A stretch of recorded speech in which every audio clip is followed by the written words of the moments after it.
Well, hi everyone. Welcome to this week's LinkedIn live chat. And I'm delighted to be joined today by Jackie Salmon, founder of Jackie's Virtual Bureau. So welcome. Well, thank you for joining me, Jackie. Thanks, Louise. Thanks very much for the invitation. Nice to be here. Oh, it's going to be great to talk to you because the whole purpose of these chats is to really get to know the person behind the business. We go to networking events, we look in LinkedIn and we see titles, but it only tells us such a tiny portion about what that person, their experience, and what's behind that, the brand and the brand name. And certainly with Jackie's got a fascinating story about lots of different career choices, different twists and turns, and which have led her to doing what she's doing today. And Jackie and I met through LinkedIn with it's basically because we had just a mutual belief that collaboration rather than competition was the way that we preferred to do business. So we haven't actually met in person, maybe one day, but it's lovely to talk to you today. And it just shows that, even on a very crowded space like LinkedIn, you can still find people who you can connect with and have mutual shared values. So without wibbling on any longer, I'm going to hand over to Jackie.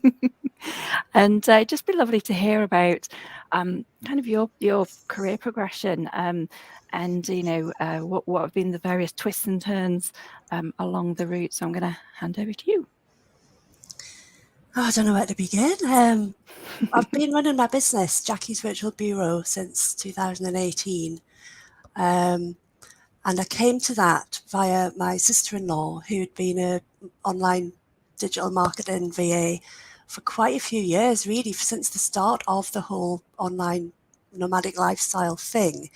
And I was fascinated to know how she could earn a living whilst traveling. She lived in Ireland. She had my nephew there, and then they moved to France, and our business seemed to keep growing. And she was a mentor for a company called VA Classroom. They're now called Freelance University.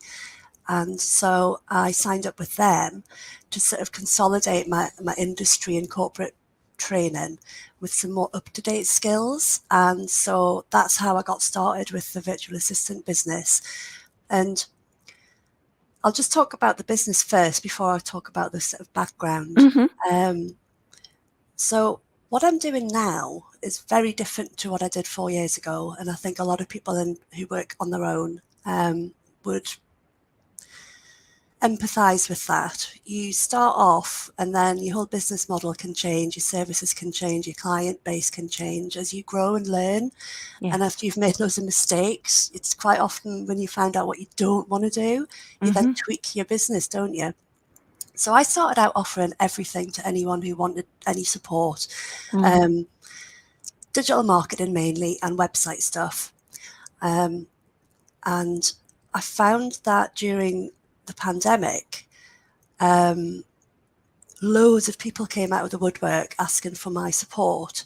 And so my business kind of grew at the worst possible time, Louise, because I was, as we all were, I was at home. My husband was at home. My two daughters were at home. We were trying to do homeschooling. And I was trying to support all of these ladies with their stuff. So it would be things like getting a yoga teacher set up with a scheduler for a website so people could book classes online to do online Zoom yoga. Lots of people wanted websites creating. Lots of people wanted websites updating. You name it, I was doing it. And I ended up after COVID feeling a little bit frazzled. And so I looked back over the years that I'd been helping people, and I'd worked out that the thing that people wanted the most out of all of the services I was offering was email marketing support. Okay. And so that's how I niched down into doing that. And it's one of the services that I enjoy the most as well. So the niche was, the client niche was from anyone to coaches and therapists. I really love supporting people who help people. And as I've mentioned to you, I think 3 times already, coaches are great to work with because they're very organized generally. They are great at goal setting and they're really good at delegating work. They know they can't do it all themselves. They usually have quite a good mindset in that respect. Because you'd be surprised how many people find it really difficult to let go Oh, and micromanage. And absolutely. so as a virtual assistant, part of that is to communicate that you're open, you're honest, you've got your data protection stuff, you've got your insurance all set up, because it's quite hard for some people to hand over the back end of their business to a perfect stranger. Yeah, and I suppose, so many people, it's their business, they've It's their created baby. it. Absolutely. And actually taking that step to saying, okay, well, I am going to hand over part of it is quite a big step. And that's something that I work with a lot of people on as well, that, they've got a huge skill and passion for what they do, but they don't spend enough time doing that. They spend a lot of the time doing lots of other things that we all find we have to do in business, and not actually where we add the value. And being able to hand that over to somebody that you trust. And, quite often people say, oh, I'm just too busy. By the time I've explained it, I could have done it. But it's like, yeah, but that's only one time. So, Exactly. we can't carry on trying to do absolutely everything, because we can't be brilliant at everything. But if you get a good collective group together, then you can be brilliant at, the things that you love doing too, which is a lot of people don't love doing parts of their business. And it's great that, you took that decision to go from everything to everyone to really focused on what you really enjoy doing and where you add the value. So I was really, really pleased to hear you when you were reflecting on that that's something that I think a lot of us all need to just reflect whether we're doing that too. So that's a great point. Thank you. Absolutely, yeah. As well as that collaboration thing, isn't it? It's the synergy between the client and the virtual assistant. Obviously, it's a balanced relationship. You're not an employee. A lot of people sort of miss that point. A VA is a business owner, just like the client is. So you have that mutual respect, but you have a very different skill set generally. And Yeah. so you get synergy from applying those two skill sets together. You just get so much more done. Because obviously, if someone's struggling, say, to set themselves up on MailChimp or whatever, they could take all day fiddling on with all the settings and not knowing what they're doing, and it drives people nuts. Yeah. Whereas I can get it all done in an hour or two, So And it's I a think from that, no-brainer. yeah, absolutely. And I think, when people do have a bit of a dabble with it themselves, then it's kind of, oh, this is rubbish, it doesn't work, and they kind of move away from it. And it's Yeah, not that it doesn't work, it just, you don't have the experience in it. And things like MailChimp can be quite exasperating unless you really know what you're doing. yeah. It's like walking into the back end of any tech platform. By and large, most people don't need most of the functionality, but Yes. because it's all there laid out for you, it's very overwhelming. So I kind of cut through the overwhelm for people and do like the step by step, boom, boom, boom, get it done quickly and efficiently. Because as I was going to come to, I run my business part time alongside, I'm a charity manager for a local heritage charity, and I absolutely love that job. So that was another reason really to niche down, because I haven't got all week to deliver my services. And so email marketing support is very processy. It's very step by step, black and white, and that's me. That's how my brain works. So it's project based work. So a client can come to me, I can get them set up, and then they're on their way. And if they want to come back again to maybe start growing their email list or creating a lead magnet, that sort of thing, they can come back. So they're not signing up with a VA like in the traditional way where you book 10, 15, 20 hours a month. I used to do that. I found that didn't work so well for me. So now I'm more projects. So yeah, and people seem really happy with what I'm doing for them. So it's good. Yeah. And it's such a relief just to have to focus on one thing to market, because it was very difficult to tell everyone properly about all of the things that I did. It kind of came across as, and I felt like a Jackie of all trades. Yeah, so and another thing, and and that leaves the person. We've all been to networking meetings when you come away from them and thinking, what was it she did? I can't Yeah. remember. Is she the one that does this or not? And I think also the phrase, VA or PA, I mean, it's so broad and it can mean so many different things to different people, that, you know, just having that specificity to say, you know, this is what I can help you with, and knowing that you're the expert, the go-to person for that as well, makes it easier for people in your network to be able to recommend you, but also easier for your clients to find the right person, who Mhm. can help them with that specific area. So it's it's a great example of going, like I said, from everything to everyone to really being specific, which helps you, your clients, and your lifestyle as well. So with that in mind, can we go a little bit back? Because I'm always keen to find out kind of what routes you took to get, and I know from your from our chats that you certainly weren't always involved in email marketing, but you started from a very different place. So just can you just give us a bit a little Yeah, bit about sure. that as well? Well, I'm coming up 48, and my birthday's on New Year's Eve. I'll be 48. So when I went to uni, um, well, before that even, A levels, we didn't even have the internet really. No, I know it Um, makes you know, I makes did you my, feel like, oh I no, know, oh I hand wrote my dissertation and then no. typed it up and then printed it out. Like God. Um, but I wanted to do media and communications at university, and I got quite good A-level results, but I didn't get the grades I needed for the courses that I'd been conditionally accepted on. Okay. And then I just had a major wobble, and I freaked out a bit, and I ended up going through clearing, and the course just jumped out at me, and that was countryside management and earth sciences, because I've Okay. always loved being outside and, you know, walking and nature and also, you know, just anything to do with the English countryside. I've always loved it. My grandparents retired over at the Lake District, so I spent childhood holidays there. Um, so I got onto that course, and that led to my first couple of years after graduating. I volunteered. So I was a conservation volunteer, and I learned how to help to manage nature reserves and forestry stuff.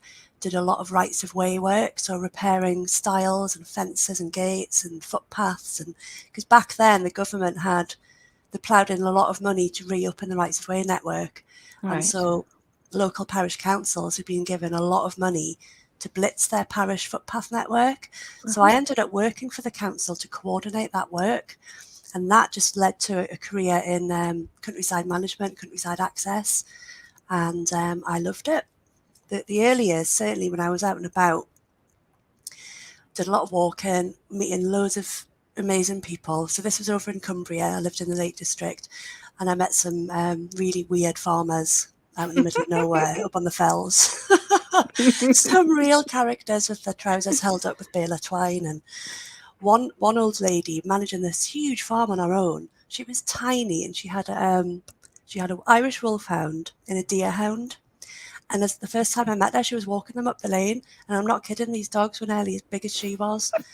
So that was just one example. Well, I bet she was tough and incredibly strong to be doing that on her own. She must have been quite a formidable lady. She was amazing. I mean, I don't know if you've ever heard of Hannah Hawkswell. I She haven't, she was no. a lady farmer in Durham who lived with no electricity. She was basically discovered in the 70s, living on this farm in the middle of nowhere with no electricity, no Oh, running wow. water. Look her up. The Yeah, I documentaries are know, will do. fascinating. So yeah, I met loads of amazing people. But then I got promoted and I was managing a team of staff who were outside. And I found that really hard because, excuse me, I'd gone from being outside in the fresh air and doing lots of walking and meeting all these people to managing a team and like dealing with people's timesheets and oh, my chair's wonky and oh, the sun's shining in my Yeah. eyes. And it was just, I can't do this. This is so not me. It's I'm so not. far away from what you kind of signed up for in ways now. Everything that appealed has gone and it's turned into something completely different. Absolutely, yeah. You have to forgive me. My lighting is very dark in here. That's Um, okay. I can still see you. Still see me. So yeah, I manage teams as well as doing my own project work. So at the time, all of the councils had to put in place a rights of way improvement plan, and that was all a bit like strategic, and I didn't really like that. I realised I Yeah. like to be hands on, getting stuff done. Yeah. And part of that job that I enjoyed was I was managing the website and I was doing content and copy for leaflets and interpretation panels out in the countryside. And I was given talks to local user groups like the Ramblers Association and the WI, and I loved that, getting out and meeting people, but also behind a screen getting stuff done. Mm-hmm. But the problem was, because I was working in local government, the pay was pretty crap, and I had debt from university. Mm. And so I started looking around for a better paid job, and I then became a communications officer for a local regional government partnership. So in the northeast here, so I moved back across from Cumbria to Durham. Then I moved back up to where I'm from, which is Newcastle upon Tyne. So I was based there on Newcastle Quayside in the most beautiful old Georgian building called the Guildhall. It was like all my dreams had come true because I love history and architecture as well. I was right in the middle of Newcastle. And so we worked with all of the councils and fire and rescue services in the northeast. And we had loads of money to spend. It was a Tony Blair thing. And we had like a budget of 15 million or something. Oh, very and nice. so we were organising conferences. We were organising very high level coaching for council chief execs and senior management teams. We were doing organisational development work with council teams. We were developing projects on efficiency. So, for example, if you live on the border of your local county, the next road across is in a different borough or county, they might have a totally different bin collection system than you do. And or the roads might not be mended, and it'll just stop like on the board. And it was just like, this is ridiculous. You got to think about the people and the places, not the lines on the map. So we put in lots of projects to tackle efficiencies like that. So that was all fun times. I didn't have children at that point. I was earning loads of money, working in a really good team. We were quite ahead of our time. We were hot desking and remote working back then. So this would have been 2006, something like that. Yeah, that is quite unusual for that time. And using collaborative tools like on Microsoft, what's it called? You know, the thing where you can share stuff in the cloud. Oh, right. You're asking the wrong person about anything IT related. The name escapes me. It's called OneDrive now. Okay. I don't know what it was called before. Yeah. So yeah, look, just that whole way of remote working. So you could be working on a project with someone down at the border with Yorkshire, but you can work on documents like in real time using cloud-based software. So that was like an initiation really into how tech was starting to develop. Right. And I was responsible for doing a lot of the stakeholder management. So newsletters to councillors and updates on the projects, running events, coordinating people booking onto events, all of that stuff. And it was really, really interesting. And then the Labour government lost the election. So within a couple of months, all of these regional partnerships were pulled and we were all made redundant. Oh, right. Wow. So that would have been in the winter of 2010. 2009? 2010. And I was 4 months pregnant. Wow. So that was Timing's fun. never, yeah. It is interesting when you do look back at some of these turning points, and either they've been enforced on you or you've made that decision. It is quite interesting to look back now with the experience that you've had onto that. But at the time, that must have been quite a stressful situation. Well, it was. It was a real rabbit in the headlights moment. I think, fortunately, I'm quite a practical, pragmatic sort of person. I didn't have children at the time, so I didn't have any dependents. I was about to enter that wonderful world of having kids, but it was just me and my husband. And so I got obviously quite a chunk of money, and I managed to pay some debt off, and I decided to retrain in some skills. Okay. Because another lifelong passion of mine, Louise, is holistic therapies. So ever since I was little, making potions and reading about astrology and collecting crystals and going for massages, and I've always loved all of that stuff, that whole well-being, treating the body and the mind as one and being holistic. So I absolutely loved it. For a couple of years, while my daughter was little, I trained to become a mobile holistic therapist. So I did a lot of massage and aromatherapy and Reiki. I did 2 Reiki attunements, and that business, it wasn't like a massive success, but it kept the wolf from the door, and I really enjoyed it. And then I got pregnant again with my second daughter, and when she came along, I just found it too hard to do the whole mobile thing, because you've got to carry a lot of equipment into people's houses, and a bit like the weird farmers, you meet some quite strange people when you're mobile. And you don't know what you're going to get when you walk into the house, because you've got to set up all your gear. It's got to be nice and clean. You've got to have room to get around the table. People would be like, their dog would be jumping up on the table, or they'd be like, do you mind if I catch up on EastEnders while you're doing me massage? And I was propositioned once by this lady. Oh, no, really? Eye opener, yeah. Wow. You're just going out there to do your job, and you just never know what's going to happen. You just never know, because even as recently as then, so 2011, 2012, you tell people what you do. You're a masseur, are you? And the eyebrow will go up. It's just like people still have that terrible attitude towards it.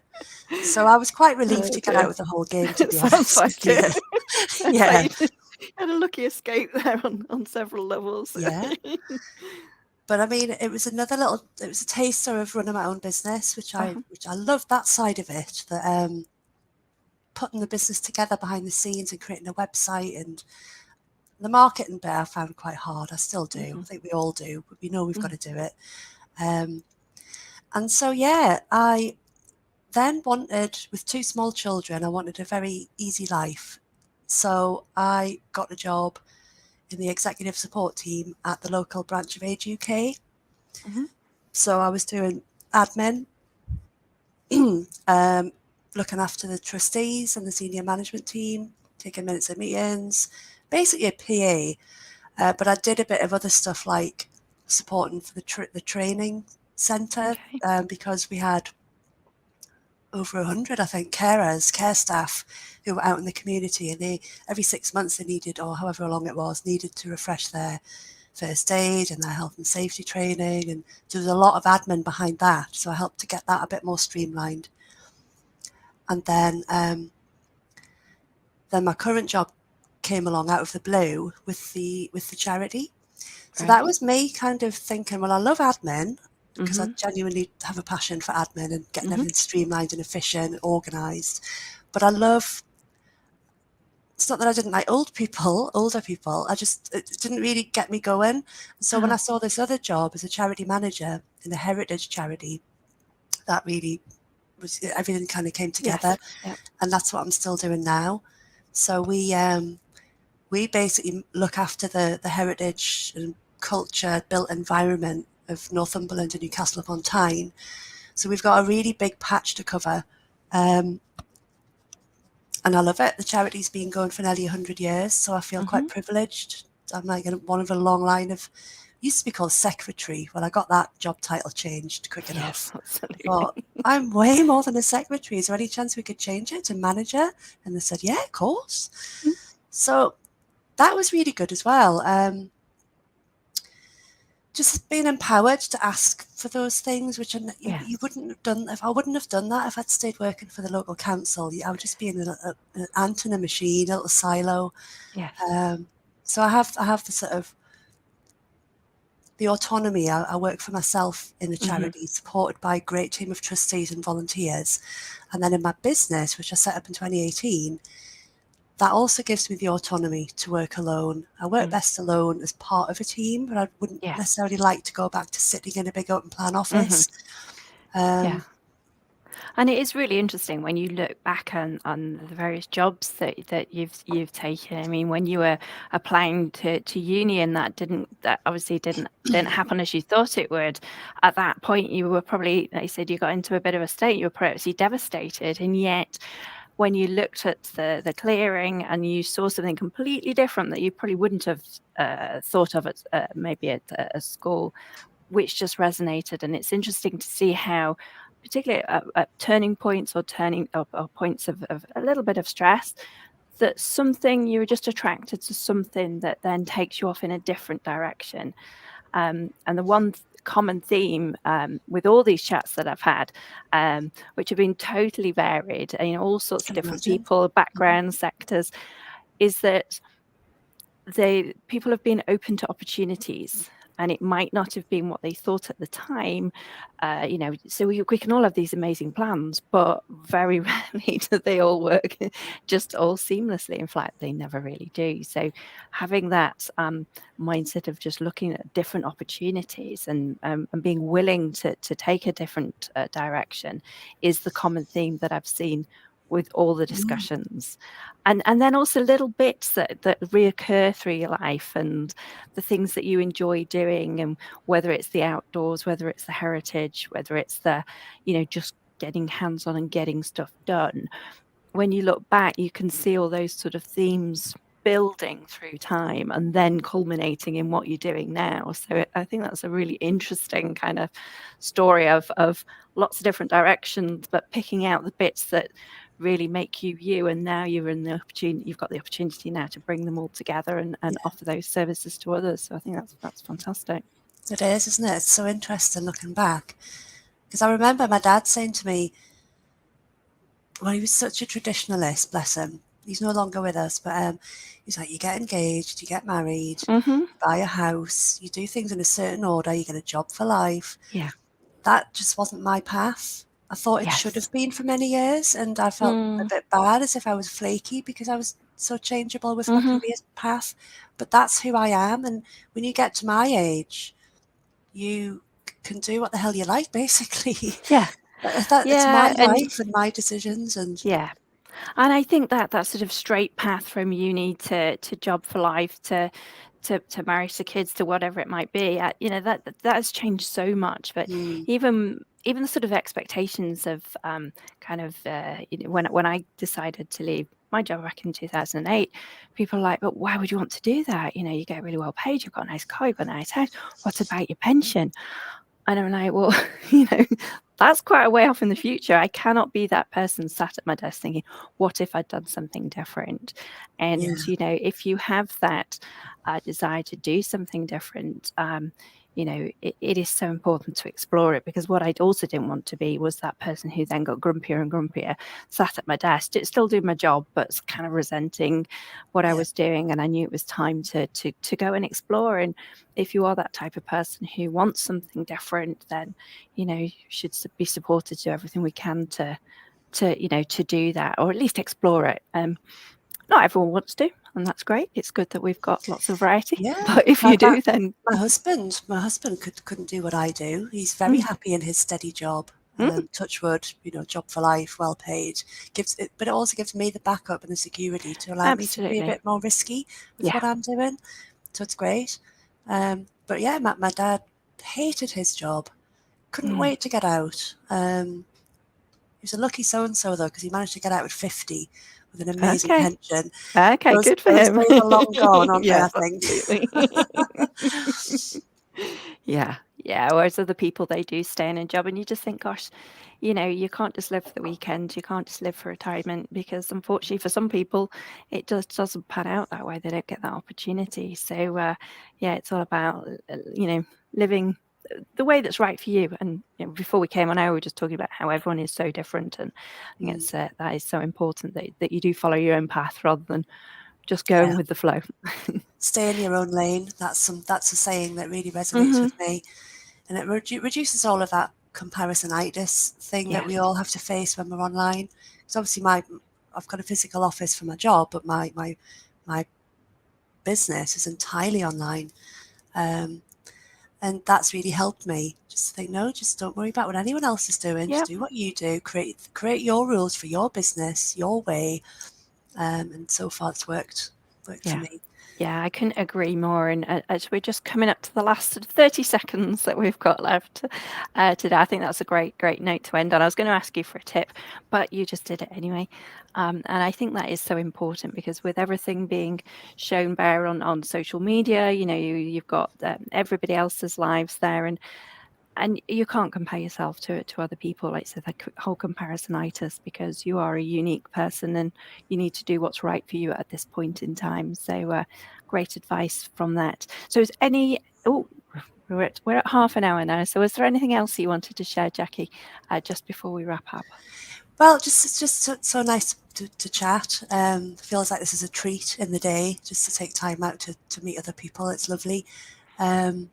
Yeah, I mean, I haven't really to talk much about email marketing, but I would say if anyone's struggling and they want someone to chat to about, pick my brains or some actual services, then just get in touch. So it's jackiesvirtualbureau.com. I'd love to hear from you. Lovely. Thank you so much, Jackie. And if anyone's got any questions, just drop them in the comments. I will come back and check.